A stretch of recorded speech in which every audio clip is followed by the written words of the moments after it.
नमस्कार। आज हम जानेंगे हर्पिस ज़ॉस्टर बीमारी के बारे में। ये हर्पिस ज़ॉस्टर बीमारी और जो लिप्स पर कॉमनली हर्पिस हो जाता है, ये दोनों अलग बीमारियां हैं और दोनों के सिम्टम्स भी अलग होते हैं। एक्चुअल में जो हर्पिस है वो 7 या 8 तरह की होती है। जो हम जानने वाले हैं वो हर्पिस ज़ॉस्टर टाइप 3 से होती है। ये एक कीटाणु की वजह से होती है जिससे बचपन में माता निकलती है और इस कीटाणु का नाम होता है वेरिसेला ज़ॉस्टर वायरस VZV। ये होती कैसे है? ये बीमारी जो इसका कीटाणु है हमारी स्पाइनल कॉर्ड की नस में जाके डॉर्मेंट हो जाता है, यानी कि छुप जाता है और लाइफ में ये एक बार जरूर एक्टिवेट होता है। इस बीमारी की कुछ खास बातें हैं। एक तो ये बीमारी लाइफ में सिर्फ एक ही बार होती है और ये लाइफ में एक बार होने के साथ साथ बॉडी के हाफ हिस्से पर ही निकलती है।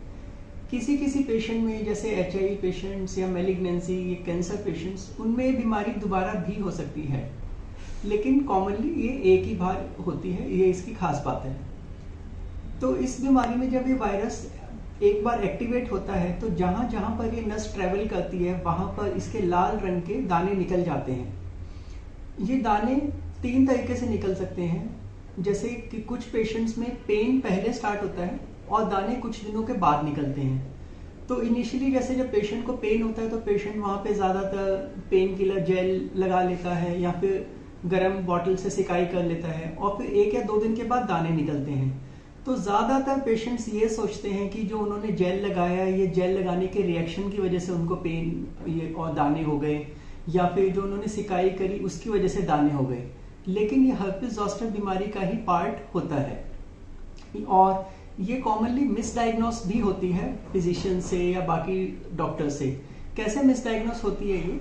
जैसे सपोज मान लो किसी को हर्पिस बीमारी चेस्ट में निकलनी स्टार्ट हुई तो बहुत सारे फिजिशियंस इसको चेस्ट पेन, हार्ट अटैक उससे कंफ्यूज कर लेते हैं। या थोड़ी सी मान लो नीचे हुई तो डॉक्टर्स इसको गॉल ब्लैडर पेन से या किडनी के स्टोन के पेन से, या थोड़ी और नीचे हुई तो हर्निया के पेन से इसको कंफ्यूज करके तो उसमें CT स्कैन या MRI या इको, जैसे हार्ट के केस में, ये सब इन्वेस्टिगेशंस करवा लेते हैं। तो लेकिन अगर इसकी ठीक से पहचान हो जाए तो हम ये अननेसेसरी इन्वेस्टिगेशन से, अननेसेसरी ट्रीटमेंट से, CT स्कैन MRI से बच सकते हैं। आइए थोड़ा सा समझते हैं इसके बारे में कि ये कैसे स्प्रेड करती है, किस किस नस में ये फैल कर, कौन से बॉडी पार्ट कंफ्यूज करके तो उसमें CT स्कैन या MRI या इको, जैसे हार्ट के केस में, ये सब इन्वेस्टिगेशंस करवा लेते हैं। तो लेकिन अगर इसकी ठीक से पहचान हो जाए तो हम ये अननेसेसरी इन्वेस्टिगेशन से, अननेसेसरी ट्रीटमेंट से, CT स्कैन MRI से बच सकते हैं। आइए थोड़ा सा समझते हैं इसके बारे में कि ये कैसे स्प्रेड करती है, किस किस नस में ये फैल कर कौन से बॉडी पार्ट्स पर निकल सकती है।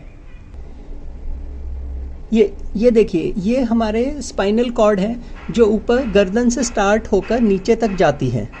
अब इसमें नसें निकल रही हैं।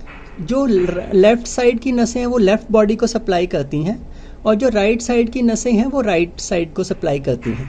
तो जैसे जो गर्दन से ये नस निकल रही है, मान लो ये देखो ये जा रही है, तो इस डायरेक्शन में दाने निकल जाएंगे अगर किसी को हर्पिस का कीटाणु यहाँ पे छुपा हुआ है।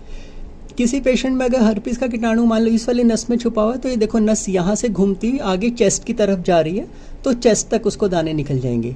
सपोज किसी को यहाँ नीचे की तरफ है तो वो नीचे देखो ये नस पैर में जा रही है तो उसको पैर में इसके दाने निकल जाएंगे। तो ये है स्पाइनल कॉर्ड और इसमें सिंप्लीफिकेशन के लिए नसें कम दिखाई हुई हैं, लेकिन ये नसें बहुत सारी होती हैं और वायरस या तो राइट हैंड साइड में या लेफ्ट हैंड साइड की बॉडी की किसी भी एक नस में जाके ये छुप जाता है, जिसको हम हमारी भाषा में डॉर्मेंट होना कहते हैं। और ये लाइफ में एक बार एक्टिवेट हो जाता है। वो कभी भी एक्टिवेट हो सकता है जब बॉडी की इम्यूनिटी कम हो, या पेशेंट जैसे अनकंट्रोल डायबिटीज़ हो जाए या मैलिग्नेंसी हो जाए या किसी भी और कारण से उस टाइम ये एक्टिवेट हो जाता है।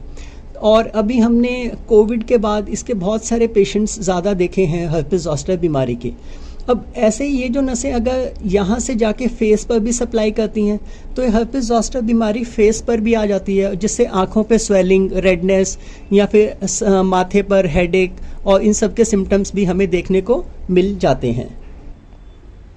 तो ये था हर्पिस ज़ॉस्टर। इसको डायग्राम से देखने से हमें पता लगा कि अगर हमें हर्पिस वायरस कौन सी नस में एक्टिवेट होता है तो कौन से बॉडी के हिस्से पर उसके दाने निकलते हैं। तो जैसा कि मैंने बताया कि कुछ पेशेंट्स में पेन पहले शुरू होता है और दाने बाद में आते हैं, तो ये मिसडायग्नोस हो जाती है। और कुछ पेशेंट्स में पेन और दाने इकट्ठे आते हैं, और किसी किसी पेशेंट्स में दाने या पानी के भरे हुए ब्लिस्टर्स पहले निकलते हैं और पेन बाद में स्टार्ट होता है। इसका जो पेन होता है काफ़ी झंझनाहट वाला सीवियर पेन होता है, और पेशेंट को रात को नींद भी नहीं आती।